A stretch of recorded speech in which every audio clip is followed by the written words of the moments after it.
नमस्कार, मी अश्विन बापट. पैसा झाला मोठामध्ये आपल्या सगळ्यांचं मनापासून स्वागत. पैसा झाला मोठामध्ये आज आपण जरा शेअर बाजारामध्ये डोकावणार आहोत, कारण शेअर बाजारामध्ये सध्या काय स्थिती आहे याच्याबद्दल आपल्याला आज सगळा परामर्श घ्यायचा आहे. गेल्या आठवड्यामध्ये काय चित्र होतं, नेमकं येणाऱ्या आठवड्यामध्ये काय चित्र असू शकतं. आपण आता जवळपास सप्टेंबर महिन्याकडे वाटचाल करतोय, त्यामुळे या वर्षातले शेवटचे 3 ते 4 महिने साधारण राहिलेले आहेत आणि त्या पार्श्वभूमीवर नेमकी काय स्थिती शेअर बाजारामध्ये बघायला मिळते. तिकडे युक्रेन रशिया युद्ध एका पुढच्या टप्प्यामध्ये गेलेले आहे. त्या पार्श्वभूमीवर मग कशा प्रकारे परिणाम जाणवतोय, सोन्याच्या दरांचं काय, घरांच्या किमतींचं काय, या सगळ्याबद्दल आपण आज बोलणार आहोत. निखिल नाईक सर आपल्या सोबत आहेत, गुंतवणूक सल्लागार, आपल्याला मार्गदर्शन करतील. सगळ्यात सुरुवातीला आपण नाईक सरांकडे तर जाणारच आहोत, पण त्याच्या आधी आपण गेल्या आठवड्यामधली शेअर मार्केटमधली स्थिती काय होती, निर्देशांक काय सांगतो आपण बघूया. सोमवार 22 ऑगस्ट 58,773 ही आकडेवारी पाहायला मिळालेली. मंगळवार 59,031, बुधवार 59,085, गुरुवारी 58,774, शुक्रवार 58,833. त्यामुळे सध्या जर ही आपण स्थिती बघितली तर साधारण 58-59च्या घरामध्ये हा निर्देशांक आहे आणि बऱ्यापैकी तेजीचं वातावरण कुठेतरी बघायला मिळते. आपण निखिल नाईक सरांकडे जाऊया. आणखी काही मुद्दे आपल्याला घ्यायचे आहेत आणि एबीपी माझाच्या फेसबुक पेजवर तुम्ही प्रश्न विचारत राहा या विषयाच्या अनुषंगाने, शेअर बाजारातल्या घडामोडींच्या संदर्भात. निखिल नाईक सर, स्वागत आपलं. आणि जसं मी म्हटलं की आकडेवारी जर बघितली तर साधारण 58-59च्या घरामध्ये आपल्याला हा निर्देशांक दिसतो, 58,000-59,000च्या आसपास. येणाऱ्या आठवड्याकडे तुम्ही कसं चित्र बघता? येणाऱ्या आठवड्यांमध्ये तेजीचं वातावरण, एक पॉझिटिव्ह सायन्स बघायला मिळतात तुम्हाला? अश्विन, आपल्याकडे आपण एक लक्षात घेतलं पाहिजे की काय झालं होतं की जानेवारीपासनं चढते व्याजदर, जागतिक महागाई, जागतिक रिस्कमंदी, नंतर मग मार्चमध्ये युक्रेन वॉर आणि ह्या सगळ्या गोष्टींचा साधारणतः आपण बघत होतो की शेअर बाजाराच्या मार्केटच्या सेंटिमेंट्सवरती परिणाम होत होता. खरंय. आणि जर तुम्ही गुंतवणूकदार म्हणून हा कालावधी बघून घेतला असेल व्यवस्थित, हो. पॅनिक नसाल झाला, तर तुमच्यासाठी हे नक्कीच चांगले दिवस आपल्याला म्हणू शकतो आपण. कारण ह्या सगळ्याच्या दरम्यान देखील भारतीय बाजार त्या न डगमगता, म्हणजे थोडेफार आपण बघितलं करेक्शन होताना, पण तरीही न डगमगता ह्यातनं बाहेर निघताना आपल्याला दिसत आहेत.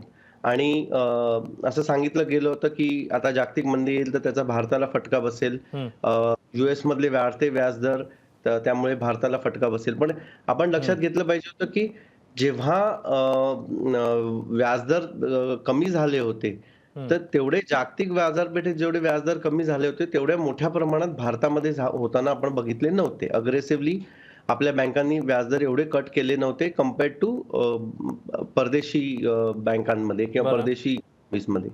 दुसरं, ज्या प्रकारे पैसा प्रिंट झाला होता, म्हणजे ज्या प्रकारे मुबलक प्रमाणात पैसा उपलब्ध झाला होता परदेशी गुंतवणूकदारांना म्हणा, किंवा तेवढ्या मोठ्या प्रमाणात आपल्याकडे पॅकेजेस जी आहेत ती दिली नव्हती, कारण आपण अफोर्ड देखील करू शकत नव्हतो ऍज अ इकॉनॉमी.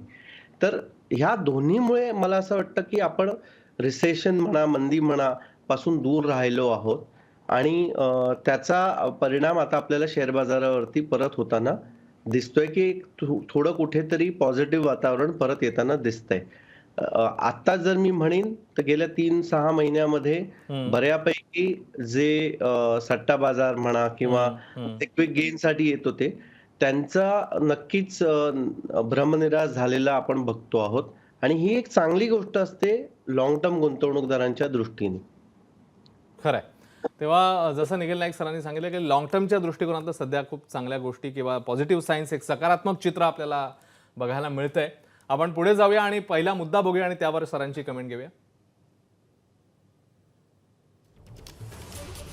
शेअर बाजारात धातू आणि आयटीचे शेअर्स तेजीमध्ये असलेले पाहायला मिळाले. गेल्या 2 आठवड्यातले हे चित्र. कमी अधिक प्रमाणात बाजारामध्ये तेजी कायम आहे. निखिल नाईक सर, इथून पुढे जाताना म्हणजे आयटी आणि मेटल आपण जर बघितलं तर आपल्याला गेल्या 2 आठवड्यांमध्ये तेजी बघायला मिळालेली. येत्या आठवड्यातलं किंवा 2 आठवड्यातलं चित्र कसं बघताय तुम्ही? अश्विन, काय झालं होतं जेव्हा कोरोना काळामध्ये आयटीचे शेअर्स मध्ये मोठ्या प्रमाणावर तेजी आपण बघितली होती आणि ती जी तेजी आहे ती कुठेतरी ओसरताना आपण बघितली गेल्या काही दिवसांमध्ये. आणि त्यातनं कसं असतं की जेव्हा जेव्हा अशा काही घडामोडी होतात तेव्हा तेव्हा स्टोरीज बनतात आणि त्या स्टोरीज मधनं शेअर बाजाराच्या प्राइसेस बनायला सुरुवात होतात. सो आयटी मध्ये आपण कुठेतरी ते होताना बघितलं की इव्हन आयटीच्या साठी डिमांड खूप वाढत होती त्यांच्या प्रोडक्टसाठी, त्यांच्या सर्व्हिसेससाठी. आणि मग नंतर ऑफकोर्स त्याच्यामुळे त्यांच्या प्राइसेस देखील शेअर बाजारातल्या वरती होताना दिसत होत्या. पण त्या प्रमाणात कामगिरी सगळ्या आय-टी कंपनीजची दिसली नाही. तर त्यामुळे परत करेक्शन होताना आपल्याला दिसलं. परदेशांमध्ये म्हणजे फॉरेनमध्ये जर तुम्ही बघितलं फॅंग कंपनीज म्हणा हो. किंवा न्यू एज कंपनीजमध्ये मोठ्या प्रमाणात घट होताना आपण बघितली होती गेल्या हं, काही हं. दिवसात. आता काय होतंय, की हे सगळं घट आल्यानंतर जी रिअल कंपनीज आहेत, त्या परत कुठेतरी त्यांच्या डिमांड तशीच होती समजा किंवा त्यांचं बिझनेस मॉडेल तसंच अबाधित होतं. तर त्यांच्या प्राइसेस आता परत कुठेतरी स्थिरावताना आपल्याला दिसतील आणि त्यामुळे आपल्याला दिसतंय, की आय-टी कंपनीज म्हणा किंवा इव्हन मेटलमध्ये आपण बघत आहोत, की मेटल हे खूप सायक्लिकल असतं. म्हणजे हं, हं. ज्या प्रमाणामध्ये म्हणजे हे सायकल राईड करणं देखील खूप कठीण असतं. बरोबर. तर ते देखील कुठेतरी आपण बघतो आहोत, की आता चढते भाव, मग नंतर हं. कोसळलेले भाव आणि कुठेतरी आता स्थिरावणारे भाव ह्यामध्ये आपण एंटर करताना दिसत आहोत. खरंय. पुढचा मुद्दा आपण घेऊया आणि सरांकडे जाऊया.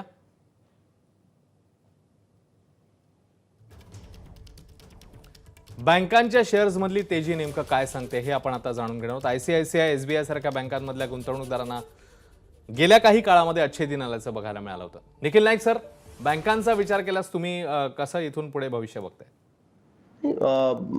आपल्याकडे जसं मी परत म्हणेन, की भारतामध्ये एक डिमांडचा कधीही प्रॉब्लेम राहिलेला नाहीये. हं, हं, भारताला नक्कीच नेहमी कॅपिटलची गरज असते. म्हणजे हं, आपल्याला मग ते छोट्या हं. बिझनेस ओनर्सना म्हणावा किंवा एखाद्या व्यक्तीला जर घर घ्यायचंय, बरोबर. तर त्याला होम लोनची गरज. हं, सो ही नक्कीच आपल्याकडे नेहमी राहिलेली आहे. हं. जेव्हा व्याजदर खूप वरती खालती होतात, तेव्हा बरोबर. कोणाला इम्पॅक्ट होतो? हं. तर ज्या कंपनीज कन्झ्युमर लोन म्हणतात ज्यांना म्हणजे तुम्ही मॉलमध्ये गेलात आणि तुम्हाला काही गोष्टी विकत घ्यायच्या बरोबर. तातडीने, गरज नसताना देखील, तर त्या गोष्टींना त्या कंपनीजना इम्पॅक्ट होतात.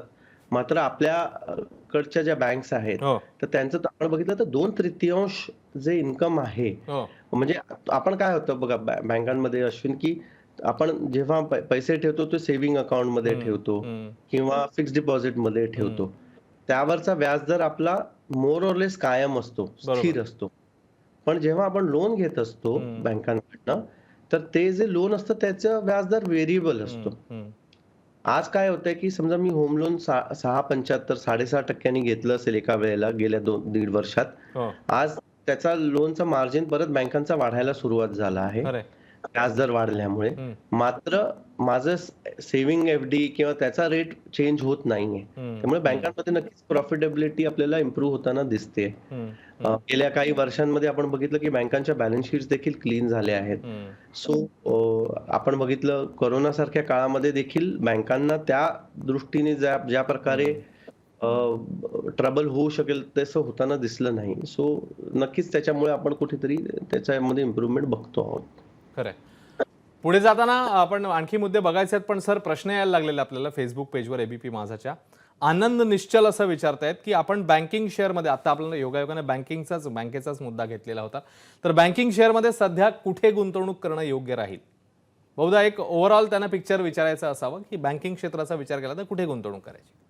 अश्विन आपण इंडिव्हिज्युअल स्टॉक्स तर नक्कीच सांगत खरंय. नाही. मात्र माझं असं नक्कीच सांगणं राहील, की हं, एखाद्या आपण आता ज्या प्रकारच्या फेजमध्ये आहोत, बरोबर. त्यामध्ये ओव्हरऑल आपण तेजी बघू शकतो खरंय. येत्या काही काळामध्ये इकॉनॉमीमध्ये. हं, फक्त तुम्ही काय प्राइसला विकत घेत आहात, हं, त्यावरती देखील थोडं लक्ष द्या हं, आणि एखाद्या सेक्टरला गुंतवणूक करण्यापेक्षा 3-4 सेक्टर्समधनं लीडिंग ज्या हं, कंपनीज आहेत, हं. त्यांना तुम्ही निवडलं, तर नक्कीच त्याचा फायदा तुम्हाला होऊ शकतो. खरंय.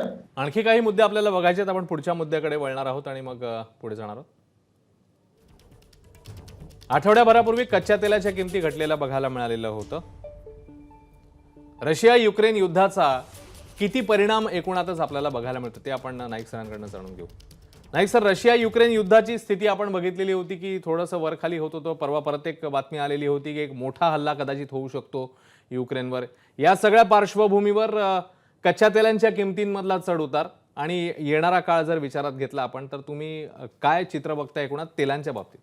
तेलाच्या बाबतीत किमती? So of course I am not an expert on हां. ऑइल प्राइसेस, पण मी एक नक्की सांगू शकतो की कुठेतरी मार्केट्सनी रशिया आणि युक्रेन हे युद्ध आहे हे डिस्काउंट करताना हां, बघितलं हां. आहे. मग त्यामुळे होणारा केवळ ऑइल क्रायसिस नाही तर फूड क्रायसिस देखील कुठेतरी डिस्काउंट करताना दिसतंय, बरोबर, कुठेतरी बरोबर, मार्केट्स ॲडजस्ट करताना दिसतंय आणि बरोबर. त्यामुळे मला नाही वाटत की मार्केट्स सध्या हं, मार्केट हं, सध्या अशी काही मोठी रिस्क बघत आहे हं. रशिया आणि युक्रेन हां. युद्धामधनं. ऑफकोर्स रिस्क ही नेहमीच अननोन असते. रिस्क ही नेहमीच आपण अनभिज्ञ असतो त्या रिस्कची. म्हणून ती रिस्क असते. सो येत्या काळात ऑफकोर्स काही अशी रिस्क येऊ येऊ देखील शकते. पण सध्या मला नाही वाटत मार्केट्स कुठे असं त्याला फार मोठ्या प्रमाणात रिस्क म्हणून बघत आहे. बरं. पुढचा प्रश्न घेऊया. फेसबुक पेजवर आपल्याला प्रश्न येत आहेत. तर पुढचा प्रश्न आपण घेतोय. निखिल नाईक सर, प्रामुख्याने 3 सेक्टरबद्दल मी तुम्हाला विचारेन, कारण तेच 3 सेक्टरबद्दल सातत्याने अनेक मंडळी प्रश्न विचारतात. म्हणून एक आपण सर्वसमावेशक असा त्यांना उत्तर देण्याचा प्रयत्न करूया. आयटी, मेटल आणि त्याच्यानंतर पॉवर या 3 सेक्टरबद्दल सध्याची स्थिती बघता तुमचं ऑब्झर्वेशन काय आहे इन्व्हेस्टमेंट करण्यासंदर्भात? निखिल नाईक सर. सो आपण मगाशी आयटी बद्दल म्हटलं, की जसं आयटी कंपनीज आता परत हां. एकदा कुठेतरी नॉर्मल्सीला येऊन त्यांचा जो काही क्रेज आली होती हां. ती कुठेतरी सेटल्ड होऊन आता परत रिकव्हरीला दिसतायत आपल्याला. बरोबर. आणि आता ज्या रिअल कंपनीज आहेत त्या सेपरेट व्हायला लागतील. हं, हं. सो ऑफकोर्स तुम्ही कंपनीजमधनं काही त्यातनं आयडेंटिफाय करू शकता. बरोबर. मेटलमध्ये मला एक नक्कीच सांगू इच्छितो मी, की मेटल्स हे खूप सायक्लिकल असतात. त्यांचं हो. सायकल्स खूप फास्ट चेंज होत असतात. बरोबर. त्यामुळे तुम्ही जेव्हा अशा सायकल्समध्ये एंटर करत असता तेव्हा you have to be very, very, hmm, very hmm, careful. कारण बऱ्याचदा एंट्री आणि एक्झिट जर हं, चुकली, हं. तर त्यामध्ये तुम्हाला खूप मोठ्या प्रमाणावर नुकसान होताना देखील आपण बघू शकतो. बरं. माझा एक दुसरं ऑब्झर्वेशन आहे ते म्हणजे सध्या आपण ह्या सगळ्यामध्ये ना कुठेतरी रिअल इस्टेट कंपनीज ज्या आहेत, हं, त्यांच्याकडे देखील येत्या काही काळामध्ये आपण बघू शकता तुम्ही हं, ओव्हरऑल रिअल इस्टेट सेक्टर. हं, कारण हं, माझ्या मते येत्या काळामध्ये रिअल हं, इस्टेट सेक्टर जे आहे हं, रेसिडेन्शियल एस्पेशली हं. त्यामध्ये नक्कीच मोठ्या प्रमाणावरती प्राइसेस इम्प्रूव्ह होताना आपल्याला दिसतील. बरं. मुंबईतले प्राइसेस अनअफोर्डेबल झालेच आहेत ऑलरेडी. हं, हं. त्याचा परिणाम आता पुढचं नेक्स्ट जी वेव्ह आहे ती बी आणि सी सिटीमध्ये देखील होऊ शकते. हं. आणि फार कमी कंपनीज उपलब्ध असतात रिअल इस्टेट सेक्टरमध्ये. तर बरोबर. त्यामध्ये देखील तुम्ही थोडंफार रिअल इस्टेट आणि त्याच्याशी निगडीत अशा कंपन्या देखील आपण येत्या काही काळामध्ये बघू शकतो. बरोबर. एक प्रश्न सर अजय विचारतायत, अमेरिकन मार्केट 4% नी खाली आहे. तर मग येणाऱ्या आठवड्यामध्ये खास करून जर आपण सोमवारचा विचार केला, तर मग सोमवारी आपलं मार्केट म्हणजे आपल्याकडचं मार्केट देखील 1 ते 2% पडणार का? अशी चर्चा सुरू आहे कदाचित. तर तुम्ही याबद्दल कसं बघताय? अजयजी, तुम्ही अमेरिकेचा उल्लेख केलात आणि हं, वॉरेन बफेटनी एकदा छान सांगितलं हं, होतं. त्यांना विचारलं होतं, की पुढच्या आठवड्यात मार्केट काय असेल? हं, तर त्यांनी सांगितलं होतं, की जेव्हा मी माझी जमीन खरेदी केली होती, हं, तेव्हा मी हवामान खात्याचा अंदाज बघितला नव्हता, की या आठवड्यात पाऊस पडेल की नाही पडणार हं, म्हणून. सो जेव्हा तुम्ही बाजारात गुंतवणूक करत असता, हं, तेव्हा उद्या, परवा, महिन्याभरात 3 महिन्यात काय होणार आहे? हं, ह्याकडे याला जास्त आपण लक्ष न देता हं, आपल्याकडे आपण बघितलं पाहिजे लाँग टर्म पर्स्पेक्टिव्हज काय आहेत? ॲज अ कंट्री आपण ग्रोथ हं, फेजमध्ये आहोत का?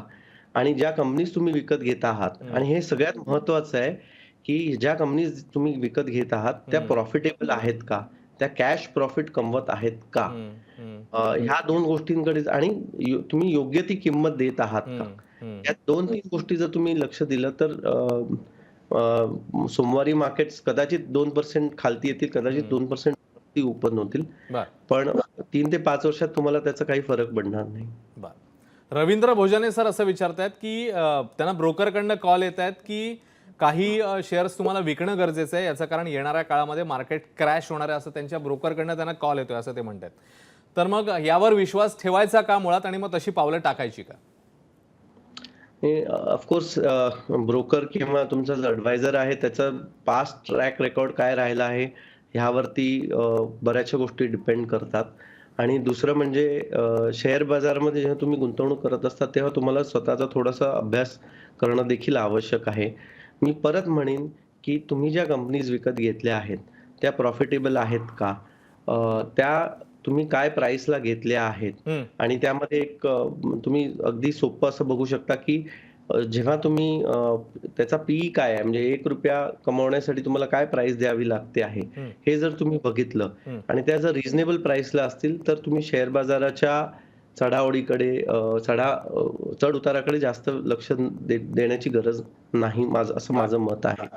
बर अगदी शेवटचा मिनिटभर आहे सर, एक प्रश्न घेऊ आणि मग वाइंड अप करू आपण. एक प्रश्न आलेला आहे, सध्याची मग स्थिती बघता आपण सगळ्या सेक्टरबद्दल विविध सेक्टरबद्दल बोललो, तर विकास असं विचारतायत की आत्ताच्या घडीला मग कुठलं सेक्टर असं आहे की जिकडे आपण कॉन्सन्ट्रेट करून इन्व्हेस्टमेंट करावी? नाही, मी परत सांगेन की India is a basket of opportunities. हम्म, तुम्ही वेगवेगळ्या सेक्टर मधले लीडर कंपनीज निवडा. खरंय. एखाद्या सेक्टरला राईड करणं हम्म, सामान्य गुंतवणूकदारासाठी खूप कठीण होऊ शकतं. हम्म. त्यामुळे केवळ एका सेक्टरकडे फोकस करणं थोडंसं अव्हॉइड करा, असं माझं नेहमी प्रांजळ मत असतं. पण India is a land of opportunities. तुम्ही जर चांगल्या कंपनीज चांगल्या प्राइसला विकत घेतल्या, पुढची 20 वर्ष, 10 वर्ष जर तुम्ही त्या कंपनीज बरोबर राहिलात, ऑफकोर्स थोडं मॉनिटरिंग करणं देखील आवश्यक आहे. तर नक्कीच तुम्ही चांगली वेल्थ क्रिएट करू शकता. खरंय. तेव्हा जसं सरांनी सांगितलं की येणाऱ्या काळामध्ये कशा पद्धतीने पावलं टाकायची आहेत आणि आपला नेहमी आपण एरवी पण सांगत असतो की आपला पोर्टफोलिओ डायव्हर्सिफाईड पाहिजे, त्यामुळे एकांगी विचार न करता बहुआयामी विचार करणं फार गरजेचं आहे. येणाऱ्या काळामध्ये देखील आपण सगळे तसंच करूया आणि नक्कीच फायदा होईल यातून. धन्यवाद निखिल नाईक सर या सगळ्या महत्त्वाच्या माहितीबद्दल आणि विश्लेषणाबद्दल, आणि सगळ्या प्रेक्षकांचेही आभार ज्यांनी एबीपी माझाच्या फेसबुक पेजवर प्रश्न विचारले. यासोबत पैसा झाला मोठामध्ये आता आपण इकडेच थांबूया. पुन्हा भेटूया पुढच्या आठवड्यामध्ये नव्या विषयासह. पाहत राहा एबीपी माझा.